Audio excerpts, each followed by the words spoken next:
wow, I have a lot of pages open. See how much more energy I have now since I ran before this. I feel like I'm uh I'm on a bunch of Red Bull and illicit drugs.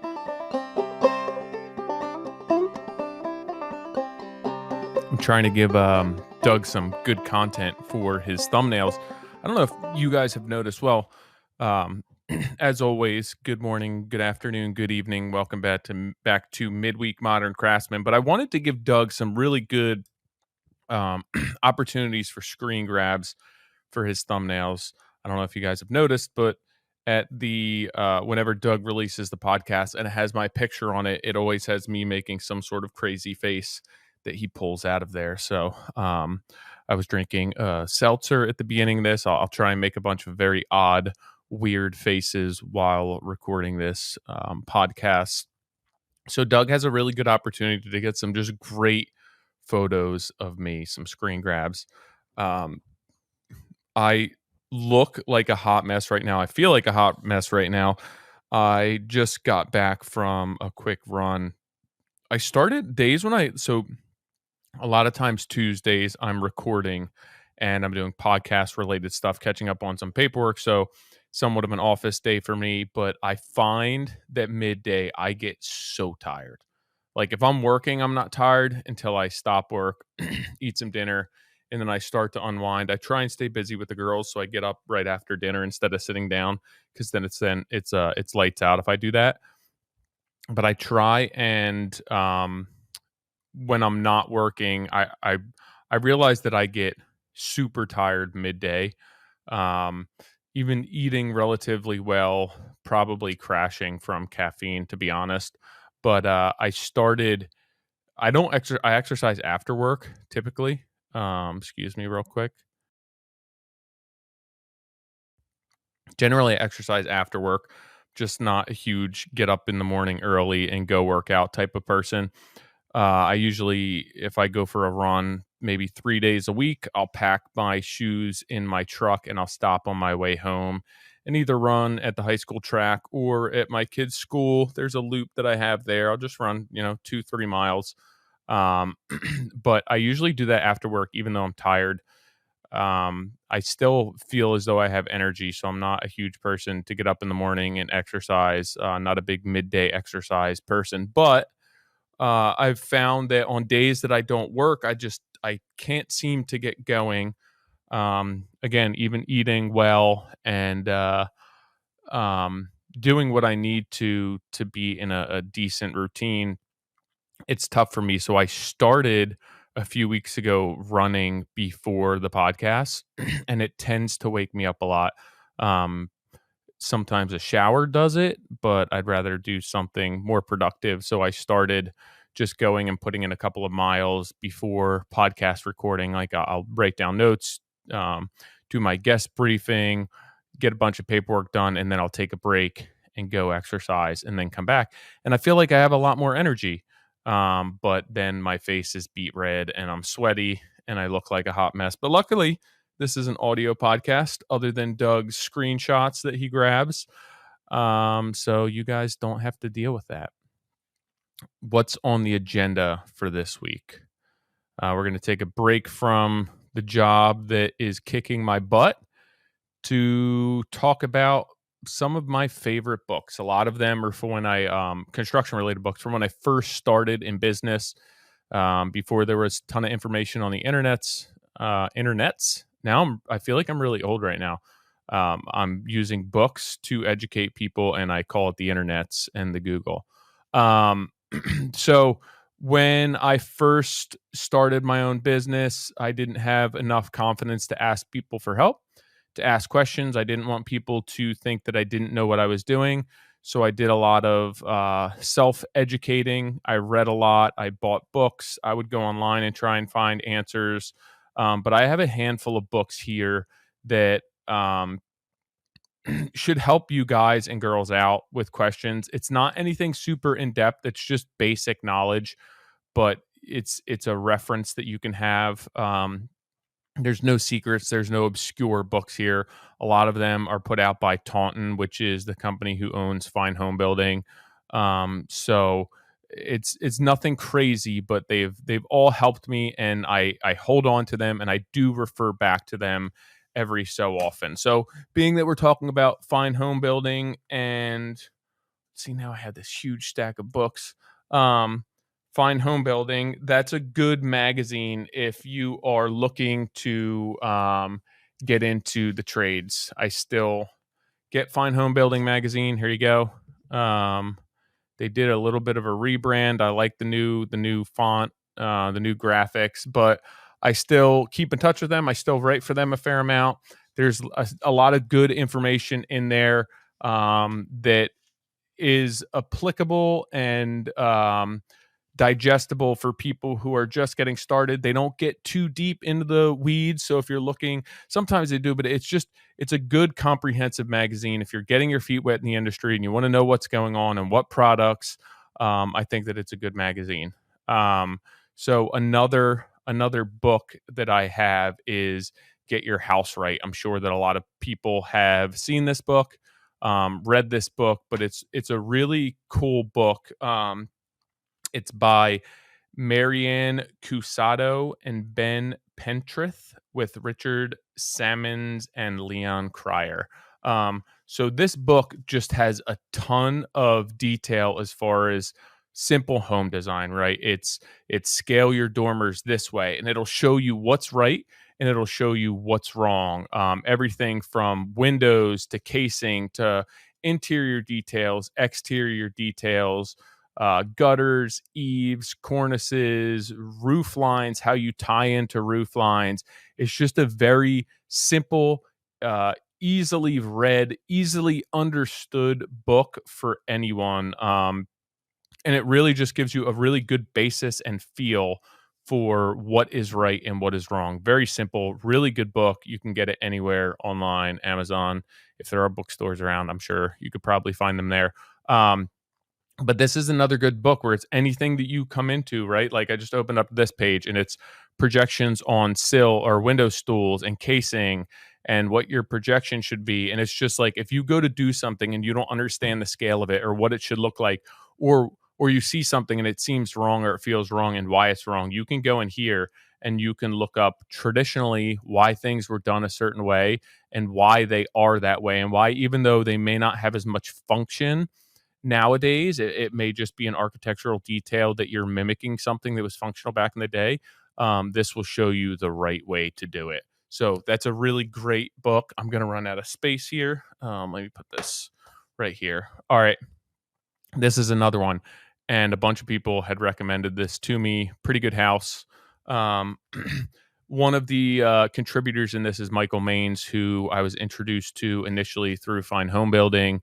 Always put out really just down to earth, not overly in-depth articles on just very simple details, how to do things. Whether, I mean, I even have built-in books where he builds cabinets and he just breaks things down and does it in a way that does not overly complicate things. Even as far as his architecture, it's simple, it's to the point, it's reserved, it's well done. I really like him as an architect, a designer, everything that he does. But he is one of the contributors, authors for this.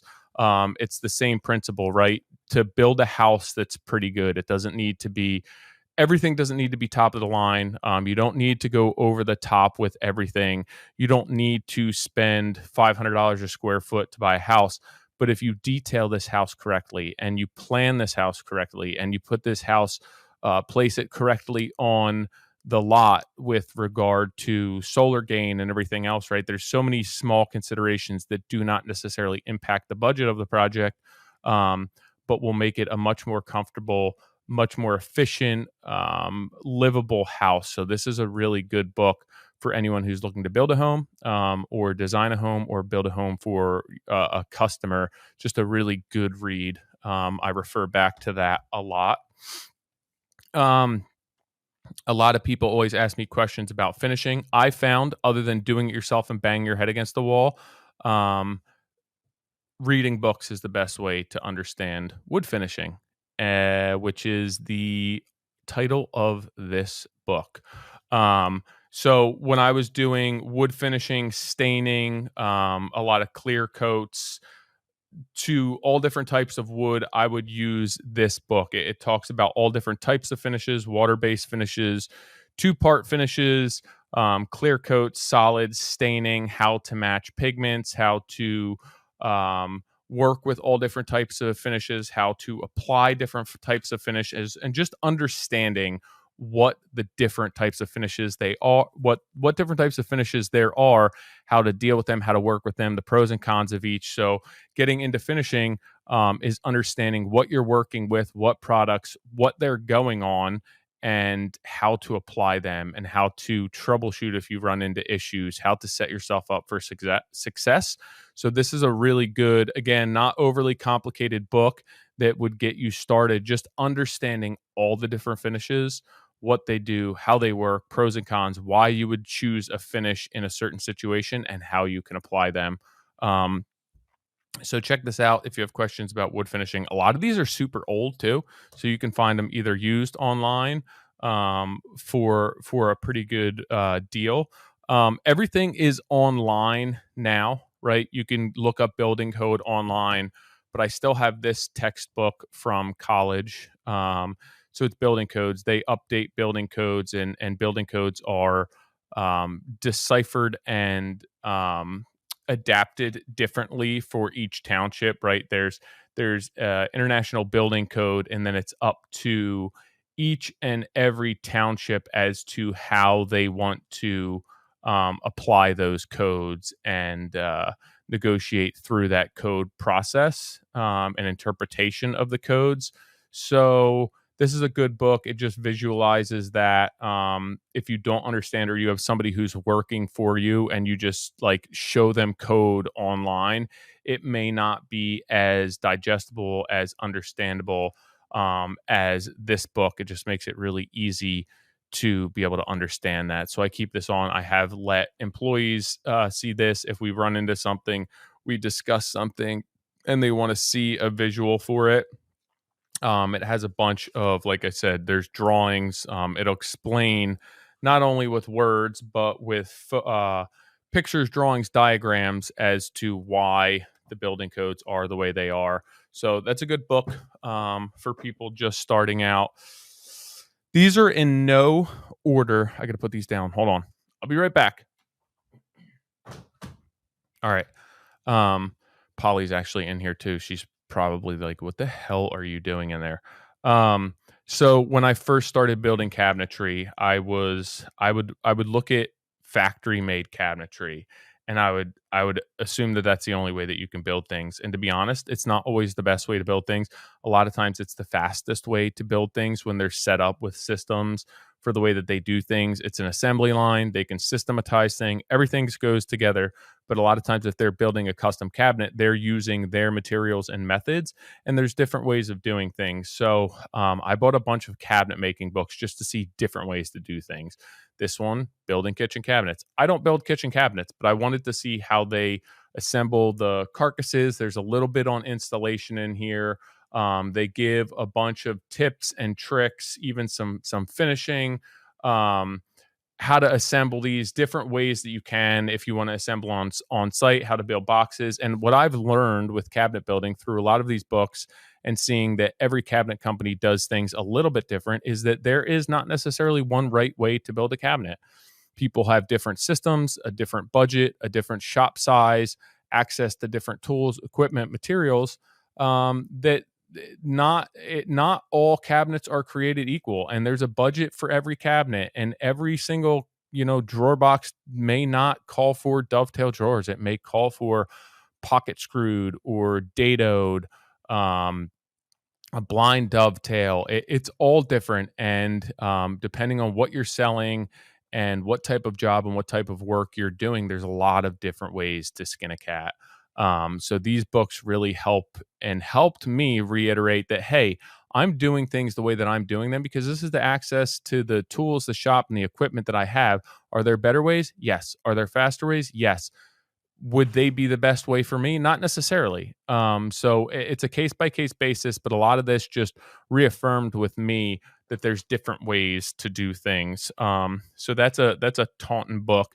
They have a lot of good books for beginners too. So this book here is by Jeff Jewett, and I'm fairly certain, maybe not. Well, I'm going to come back to that. I, f- ah, I, I want to say. Let me look this up. Hold on, give me 1 second. Because there's two names that are very similar. Let me see. Um, Give me 1 second. So I may be confusing him with someone else. Um, I kind of don't feel okay. Yeah. Um, so this guy right here, his name is Jeff Jewett. This is another publication of, let's see, Taunton Press. Um, so when I first started, so Jeff did a lot of work with fine fine woodworking. And then this is put out by Taunton, who owns fine woodworking and fine home building. So when I started finishing, I was using a lot of HVLP. I was doing a lot of smaller projects, a lot of detailed fine finishing. I didn't have a shop space to be exhausting the air if I was painting on site, and I was doing a ton of HVLP work. So this book here, oh wait, I still have my internet page up, so I can't see the camera. So I have no idea if you guys can see this. Not that you've really been able to see everything right now. Wow, I have a lot of pages open. See how much more energy I have now since I ran before this? I feel like I'm I'm on a bunch of Red Bull and illicit drugs. Um so this is a lot this discusses a lot of HVLP, whether that's conventional, turbine, a pressure pot. There's all different ways that you can shoot HVLP. So when I started spraying HVLP, I was spraying a lot of um, solvent to seal the um, the product. Like I used a lot of de-wax shellac that sprayed very easily HVLP, but then these smaller turbine units had a lot of trouble pushing thicker water-based coatings that were prevalent in, I don't know, 10, 15 years ago. They've gotten a lot easier to spray and a lot easier to work with and less finicky as time has gone on. But I had a lot of trouble spraying a lot of water-based finishes with HVLP, and that's all the setup that I could afford and use. So this book, along with a few others, really helped me figure out how to use these systems, how to clean these systems, if you had trouble with them, whether it be spray pattern, whether you were having bubbles in the finishes, a ton of different troubleshooting methods and suggestions for issues that you could have with finishing. So this is a really good book if you use HVLP a lot, if you do furniture finishing, smaller jobs, guitar finishing, stuff like that. Another, I have a bunch of finishing books, a bunch of books on mantles. Building fireplace mantles. Let's see. I should probably tell you who these are by. I'll write them in the. You're gonna have to go online to see these on the website www.moderncraftsman.co. Go to the blog post, midweek blog post. So this is by Mario Rodriguez. Pretty sure that's the dude from Saved by the Bell. No, it's not.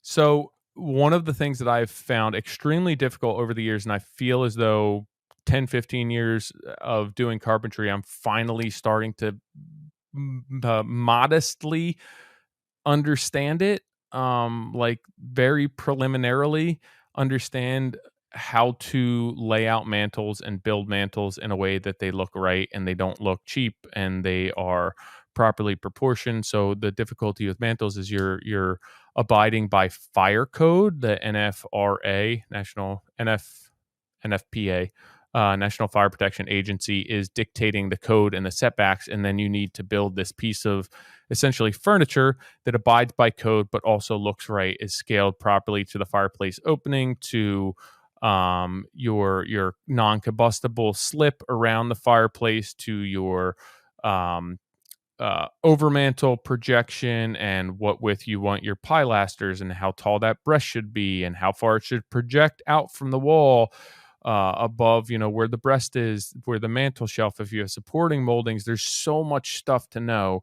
And if you just look at a mantle, it's really hard to understand why they look right. And when you start dissecting mantles in books like this and how these people make these and how they install them, it's really good. Even if you have a system down, this will give you good ideas, and you'll see what looks right and what's wrong. And mantles are the thing that I feel as though I can walk into a job and see if there was a designer, if somebody knew what they was doing, if it meets code, if they simply met code and didn't give a shit about anything else.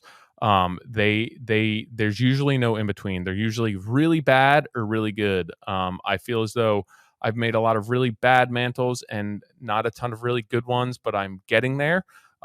This book is really, all these mantle books are really great. And they give you really neat ideas for how to fabricate them and how to make them. Some are very simple, some are more ornate, but it's a really good book for materials, methods, and scaling and proportions.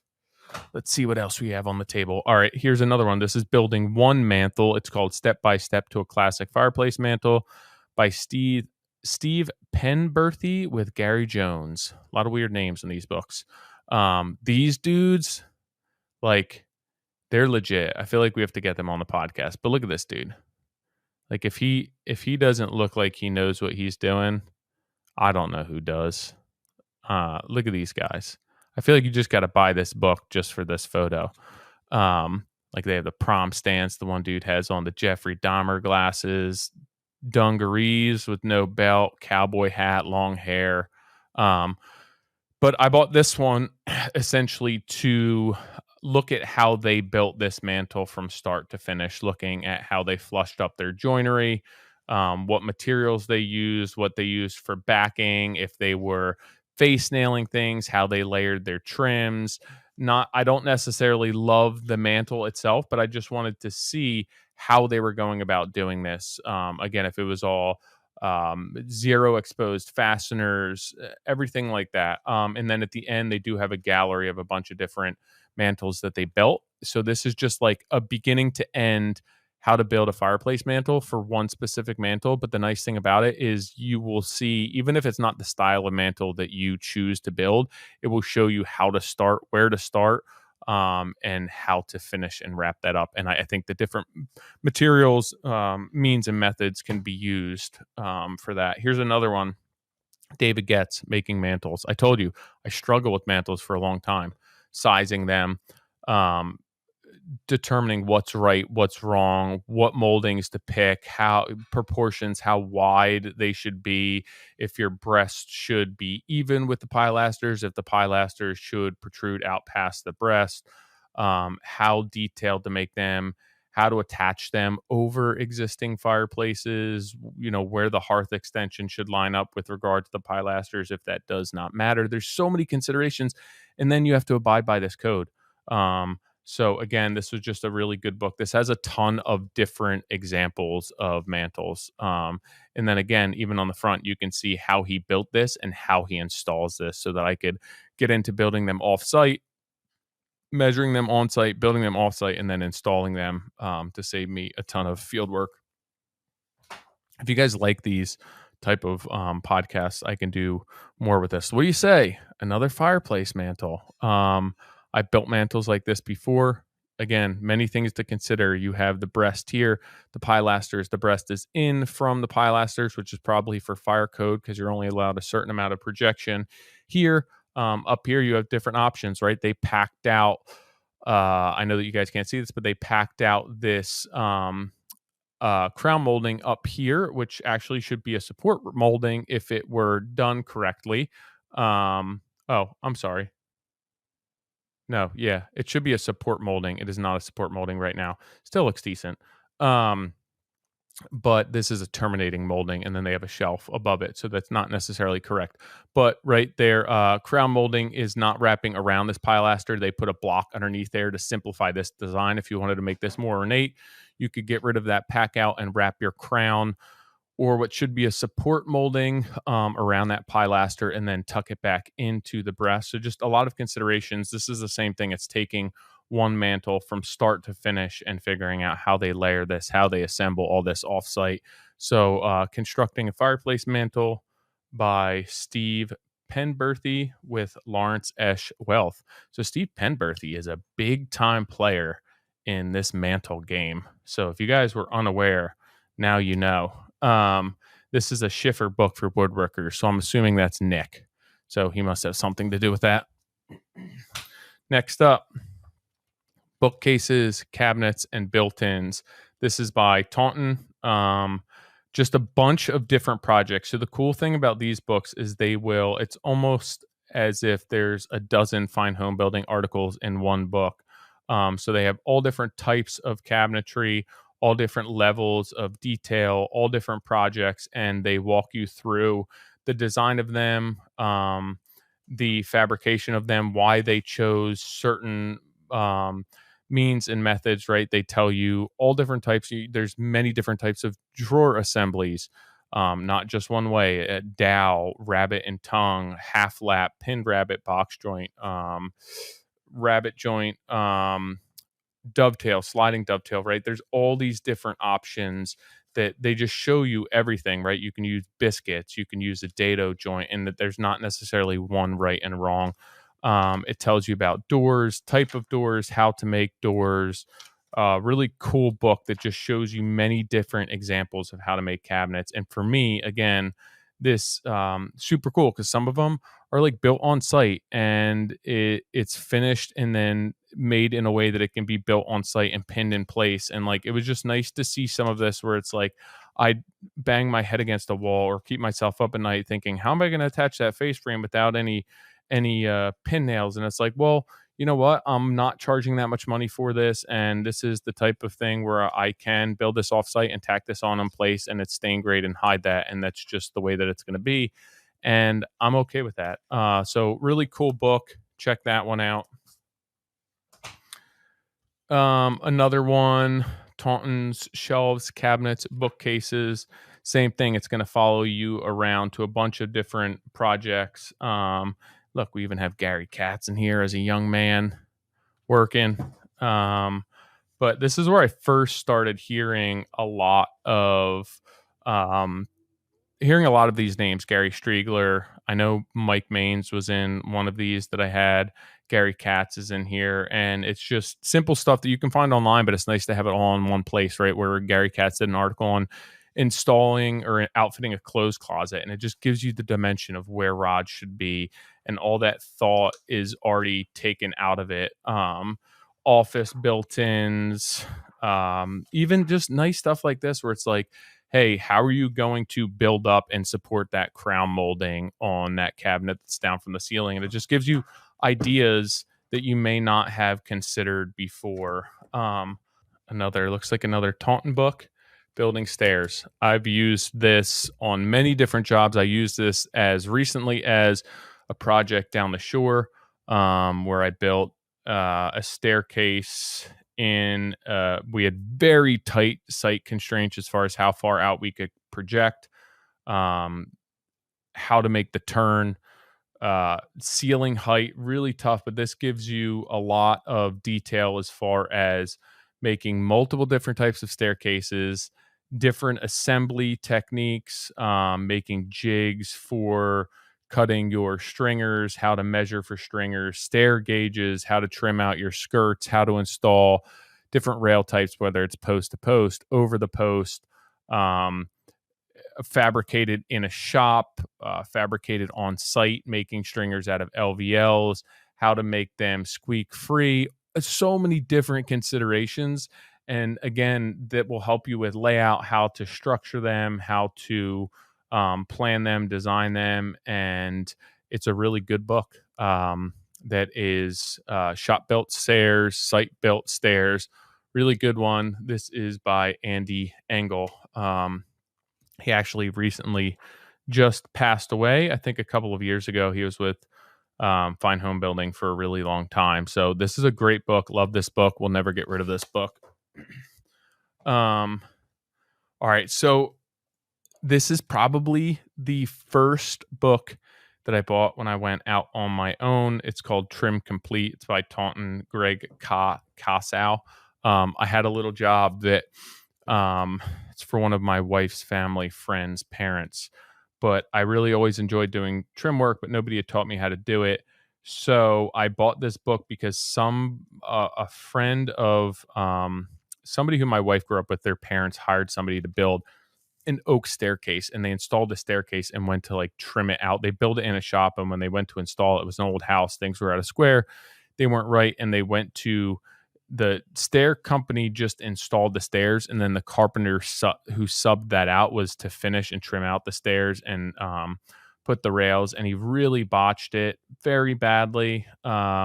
So she called me in to finish trimming that out, and I was like, "Oh my goodness, I have no idea how to do this." Even like something as simple as the skirt coming down the stairs and then wrapping the corner because the wall didn't come all the way down, and I couldn't figure out how to transition from what would be like a rake to a horizontal turn, and realized that you had to put a triangular piece in there on the rake to be able to come across flat and level, and then transfer that from a vertical plane to a horizontal plane. So this book is what taught me that, how to install crown molding, how to cut it, how to cope, how to run baseboard, hang doors, pre-hung doors, how to install casing. Honestly, like you could buy this book and somewhat be set. I used this for so long and I had no idea what I was doing. And this book lived with me. And it's actually pretty funny because I haven't used it in a really long time, but I look in here and there's all types of techniques and tools that I use to this day that I borrowed from this book, which is super cool. Um, yeah, a ton of wainscoting, um, story poles used for wainscoting that I do all the time, beadboard that I installed a ton of when I was younger. That yeah, I use all of this stuff today, so that's really cool. Love this book. I'm taking a trip down memory lane. All right. So when I first started doing tile work, no idea what I was doing. John Bridge had a forum online. Sorry, Polly's in here. I still use the online resource he has. Like basically you can figure out deflection for type of floor joist and the floor system you have, whether it's suitable for tile and what you may need to do to beef it up to be suitable for tile. But I really started getting into this when I started doing dry pack and wet beds because nobody really did it. Also, when I started doing Curdy shower pans, which would be dry pack, and then Curdy, I never was a big foam pan guy. I like the customizable aspect of dry pack. But this, he uses old school methods, just really no frills tile, how to do tile, what's safe, what's not, why you use certain systems in um, certain systems in certain situations. But John Bridge, awesome resource for tile, old school tile book. Love this book. Um, his other book, I'm going to pull that out right now, which I use this probably the most. Look at this book, Ceramic Tile Setting, not porcelain, ceramic, John Bridge. This book is how I taught myself how to do dry pack mud beds. Um, this in the beginning, he has an article on how to chop mud, how to mix mud, what the consistency should be, why you use certain thicknesses, what you can install dry pack over, whether it's coupled, uncoupled. This was a really good book for how to do that, even building your screeds. So I owe my ability to do dry pack, mix dry pack, and be comfortable with it to this book and to John Bridge. I this book has paid for itself many times over. Not necessarily making money on tile jobs because I'm slow as hell, but having the confidence that they're going to hold up. So this is an amazing book if you want to learn old school, tried and true tile setting techniques. Um, this is from college. I was a big used book guy, paying for them myself. So I'd always find the used ones, or I wouldn't buy them at all. But it's Simplified Engineering for Architects and Builders. I'm sure that there's new editions of this by James Ambrose and Patrick Tripeny. You can see I have a bunch of um, notes and tabs in here, probably from studying. But this will walk you through designing most aspects of a building, whether it's cantilevers, floor systems, roof systems, load and strength within bolts, columns, lateral loads, gravitational loads. So a lot of times, if there was something that was keeping me up at night, or I had a question about the strength of something, or how to figure out how to size a beam, um, to ensure that it was strong enough, a header, all of that stuff. It tells you spans, even laying out and figuring out a deck. This is a really good book. It's probably overkill for a lot of people, but it'll explain how to calculate that. Maybe nerdy, but I used it in college. I still will use this, and this will be a backup for me, or when I have to use an engineer, to have some sort of basis to go to them with. So I'm not just like, hey, what do I do? A Field Guide to American Houses. This is by Virginia Savage McAlester. Really cool book. A lot of really great pictures, home styles, just traditional homes that you would find within our country when they were built. Primarily, obviously, there's houses that were built outside of that, but why they started building these houses, why they were popular in certain areas, what they were good for, the history behind them, why certain people in certain areas built a certain way, whether it was because of material availability, the heritage and influence of the people who traveled to that area or settled in that area. So all the different types of traditional American houses, and just some really cool information about them. So check this book out if you like traditional architecture details and are just curious as to how we ended up with the housing that we have traditionally in America. Um, Roof Framer's Bible. I have a couple of roof framing books, but this is one that you can keep in your truck. Super easy. It'll help you calculate rafters, hip rafters, common rafters, how to lay them out based on different pitches, based on different designs, overhangs, um, anything that you would need. This is not a book that you would necessarily read through for information, but more so, it has more um, technical information in it, right? Where it's like, hey, here's my roof pitch. How am I going to use my framer square? Or what's your rise and your run? So it has a lot of tables in it. It has a lot of span charts, again, like your rise and run for your rafters, that you can just be like, hey, this is the pitch of my roof.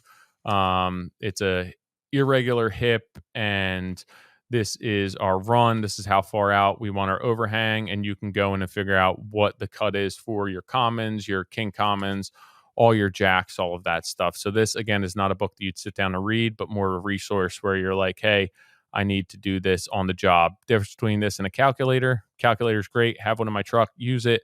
But this does have some pictures, and all the information is based where you would need it. So it walks you through the process of framing a roof in a more logical order. And there's some point of reference where a calculator is just numbers and outputs. So this gives you a little bit of background information.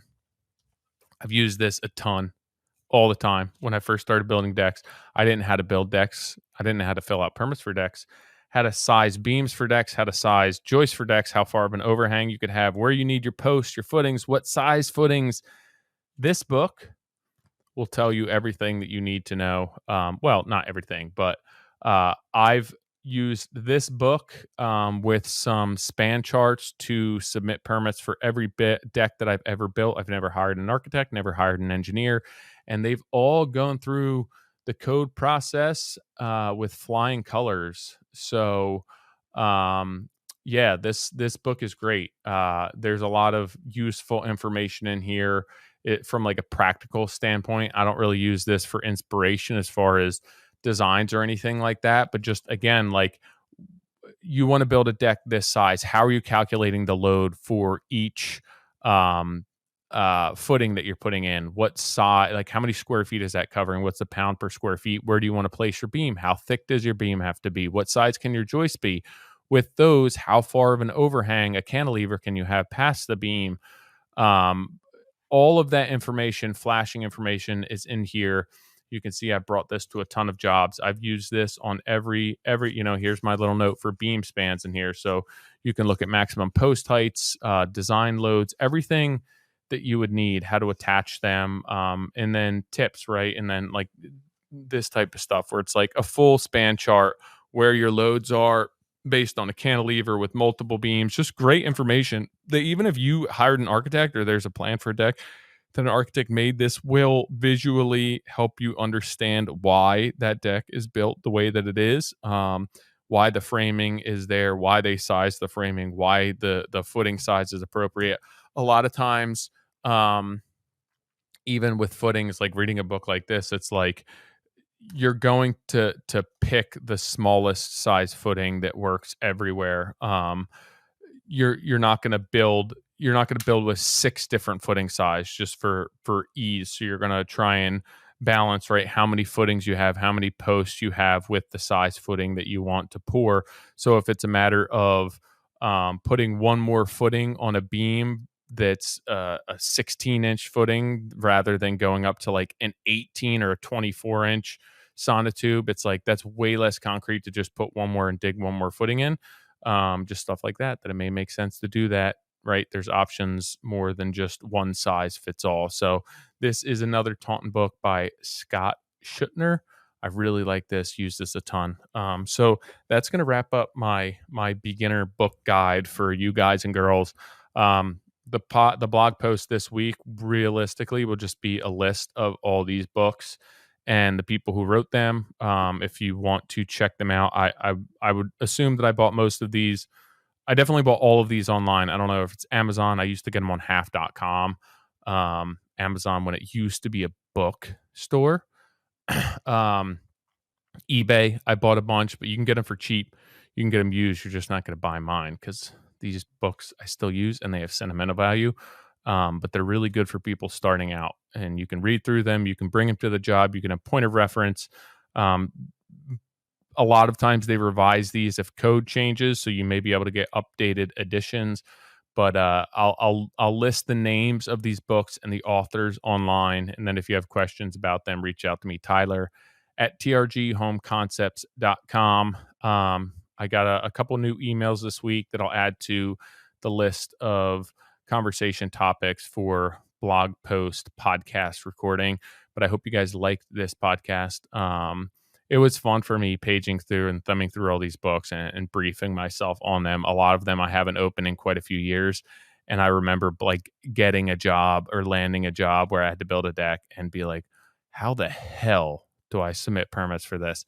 And just reading through this book and studying it and looking at all the different details. I remember going underneath decks on jobs that I was working, like doing something inside, having a deck job coming up, be like, oh, they have a deck on the back of this house, and like taking pictures of how they attached their ledger and what their footing looked like. Oh, stair details and like stringers, all of that crap, how they supported them, how they tied their posts in, all of that stuff. I remember crawling under people's decks to figure out how to do shit.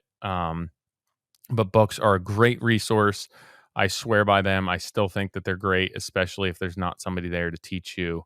So check them out. Let me know what you think. As always, I appreciate it. Hop online, leave us a review. Go on iTunes, leave us a review. Go on any of the podcast platforms, leave us a review. We really appreciate it. It helps us out a lot. It helps our sponsors out, all of our partners, and keep up with the questions. Tyler at trghomeconcepts.com. I'll catch you guys next week. Thanks.